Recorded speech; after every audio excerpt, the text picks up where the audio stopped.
Hello guys!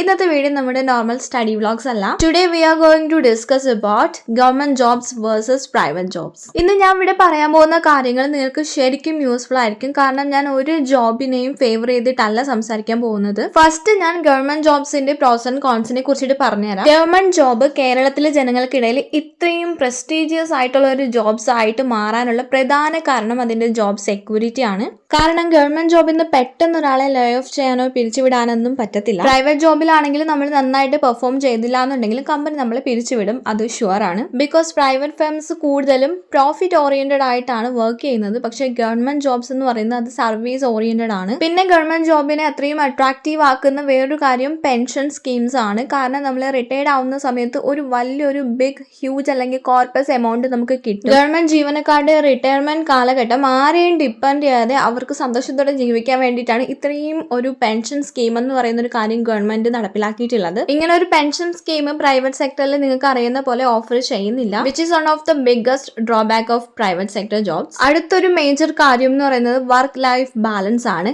കൂടുതൽ യങ്സ്റ്റേഴ്സും ഇപ്പോൾ government ജോലി പ്രിഫർ ചെയ്യുന്നത് വർക്ക് ലൈഫ് ബാലൻസ് എന്നുള്ള ഒരു റീസൺ കൊണ്ടിട്ടാണ്. പ്രൈവറ്റ് ഫീൽഡിൽ വർക്ക് ചെയ്യുന്ന ഒരുപാട് പേരും ഇപ്പോൾ ഗവൺമെന്റ് എക്സാംസിന് വേണ്ടി പ്രിപ്പയർ ചെയ്യുന്നത് നമുക്ക് കാണാൻ വേണ്ടിയിട്ട് കഴിയും. കാരണം പ്രൈവറ്റ് ജോബ് എന്ന് പറയുന്നത് അത്രയും സ്ട്രെസ് ആണ്.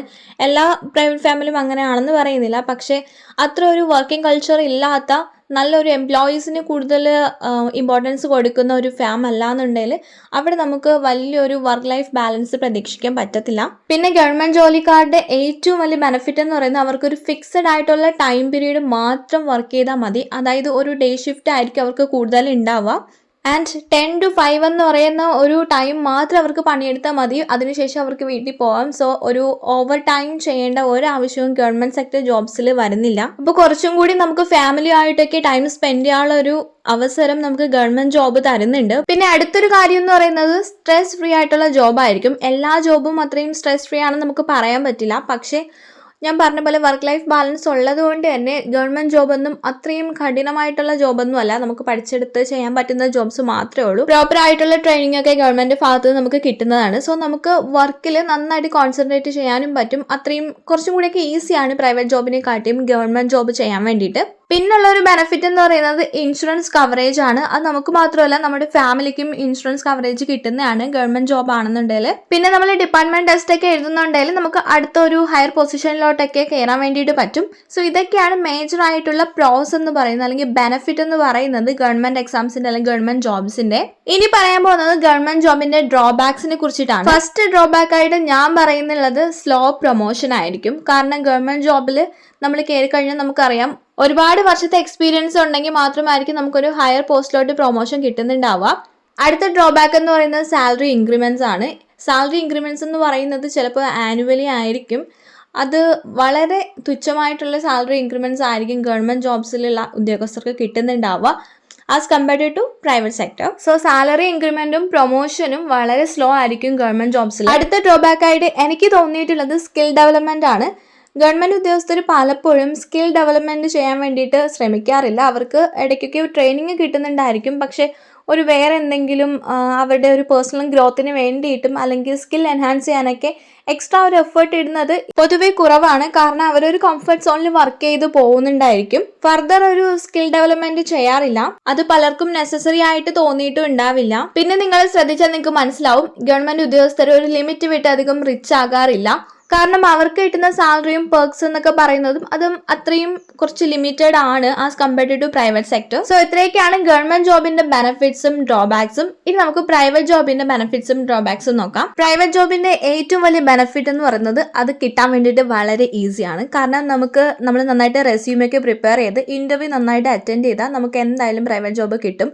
സ്റ്റാർട്ടിങ് നമുക്ക് കുറച്ച് ട്രബിളൊക്കെ ഉണ്ടായിരിക്കും. പക്ഷെ കാരണം English communication and interview preparation ഒക്കെ ആദ്യം കുറച്ച് ബുദ്ധിമുട്ടായിട്ട് തോന്നുമെങ്കിലും നമ്മളത് പ്രാക്ടീസ് ചെയ്ത് ലെവലാക്കി കഴിഞ്ഞാൽ വളരെ പെട്ടെന്ന് നമുക്ക് പ്രൈവറ്റ് ജോബ് കിട്ടുന്നതായിരിക്കും. ഒരുപാട് ഫേംസ് ഫ്രഷേഴ്സിനെ ഹയർ ചെയ്യുന്നുണ്ട്. സോ ഇയർലി ഏജിൽ തന്നെ നമുക്ക് പ്രൈവറ്റ് ജോബിൽ കയറാൻ വേണ്ടിയിട്ട് പറ്റും. പക്ഷെ ഗവൺമെന്റ് ജോബ് ആണെന്നുണ്ടെങ്കിൽ നമുക്ക് കുറച്ച് അധികം കഷ്ടപ്പെടണം. കാരണം കോമ്പറ്റേറ്റീവ് എക്സാംസ് ക്രാക്ക് ചെയ്യണം. ഒരുപാട് പേര് നമ്മളോട് കോമ്പീറ്റ് ചെയ്യാൻ വേണ്ടിയിട്ട് കാണും.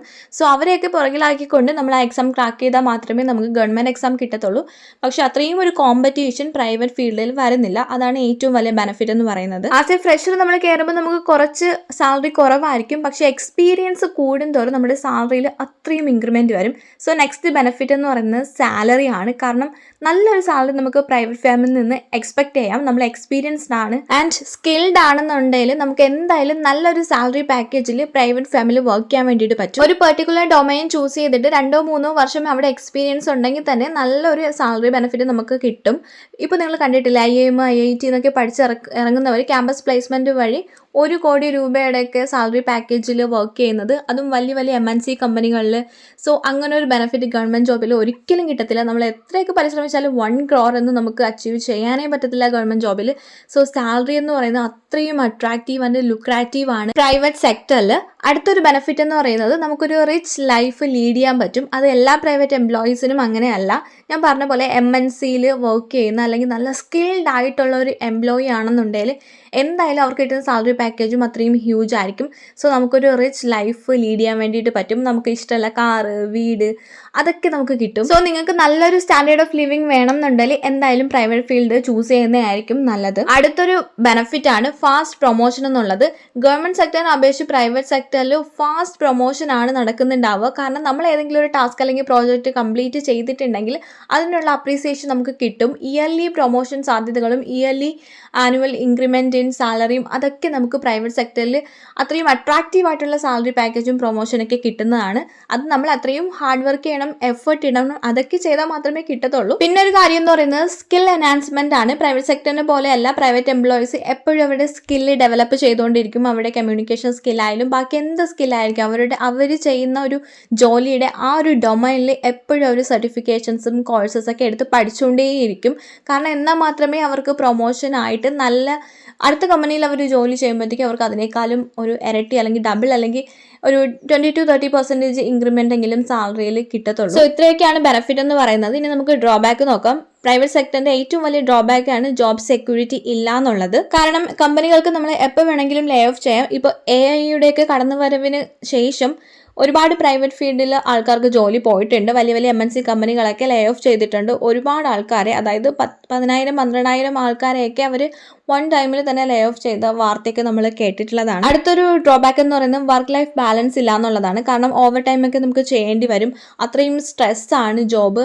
സോ വർക്ക് ലൈഫ് ബാലൻസ് എന്ന് പറയുന്നത് പ്രൈവറ്റ് എംപ്ലോയീസിന് ഗവൺമെന്റ് എംപ്ലോയീസിനെ അപേക്ഷിച്ച് വളരെ വളരെ കുറവാണ്. ഇങ്ങനെയൊക്കെ ആണെങ്കിലും ഇപ്പോൾ എബ്രോഡൊക്കെ പോയി വർക്ക് ചെയ്യാൻ നിങ്ങൾക്ക് ആഗ്രഹം ഉണ്ടെങ്കിൽ പ്രൈവറ്റ് ജോബ് എന്തായാലും തിരഞ്ഞെടുക്കുക. കാരണം എബ്രോഡൊക്കെ അത്രയും നല്ല സാലറിയാണ് കിട്ടുന്നത്. ഇതൊക്കെ ഇൻഡിവിജ്വൽ ചോയ്സ് ആണ്. നിങ്ങൾക്ക് ഏത് തരം ലൈഫാണ് വേണ്ടതെന്നുള്ളത് നിങ്ങൾ തന്നെ തിരഞ്ഞെടുക്കുക. നിങ്ങൾക്ക് ഒരു കംഫർട്ട് സോണിൽ ഇരുന്ന് വർക്ക് ചെയ്യണം എന്നുണ്ടെങ്കിൽ ഒരു ഗവൺമെൻറ് ജോബ് തിരഞ്ഞെടുക്കുക. അല്ലെങ്കിൽ നിങ്ങൾക്ക് അത്രയും റിച്ച് ആയിട്ടുള്ള നല്ല കാറ്, നല്ല ഹൗസ്, അങ്ങനെയൊക്കെ ഒരു റിച്ച് ലൈഫ് വേണം എന്നുണ്ടെങ്കിൽ എബ്രോഡ് പോയി വർക്ക് ചെയ്യണം. അങ്ങനെയെന്നുണ്ടെങ്കിൽ എന്തായാലും പ്രൈവറ്റ് ഫീൽഡ് ചൂസ് ചെയ്യുക. എന്നിട്ട് നന്നായിട്ട് സ്കില്ലൊക്കെ ഡെവലപ്പ് ചെയ്യുക. എന്തായാലും നിങ്ങൾക്ക് അവിടെ എക്സൽ ചെയ്യാൻ പറ്റും. പൈസയല്ല എപ്പോഴും എല്ലാത്തിൻ്റെയും അടിസ്ഥാനം. നമുക്ക് നല്ലൊരു വർക്കിംഗ് കൾച്ചർ അല്ലെങ്കിൽ വർക്ക് ലൈഫ് ബാലൻസ് ഒക്കെ വേണം, ഫാമിലി ടൈമൊക്കെ കൂടുതൽ വേണം എന്നൊക്കെ ഉള്ളവർ എന്തായാലും ഗവൺമെൻറ് ജോബ് തന്നെ ചൂസ് ചെയ്യുക. ഫിനാൻഷ്യലി ഒരുപാട് റെസ്പോൺസിബിലിറ്റി ഉള്ളവർക്ക് ഒരുപാട് വർഷമൊന്നും ഇങ്ങനെ കോമ്പറ്റേറ്റീവ് എക്സാംസ് എന്ന് പറഞ്ഞിട്ട് കളയാൻ വേണ്ടിയിട്ട് കാണത്തില്ല.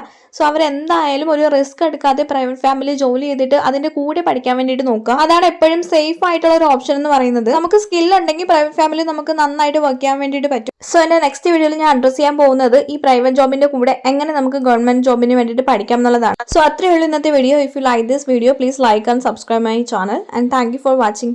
ബൈ.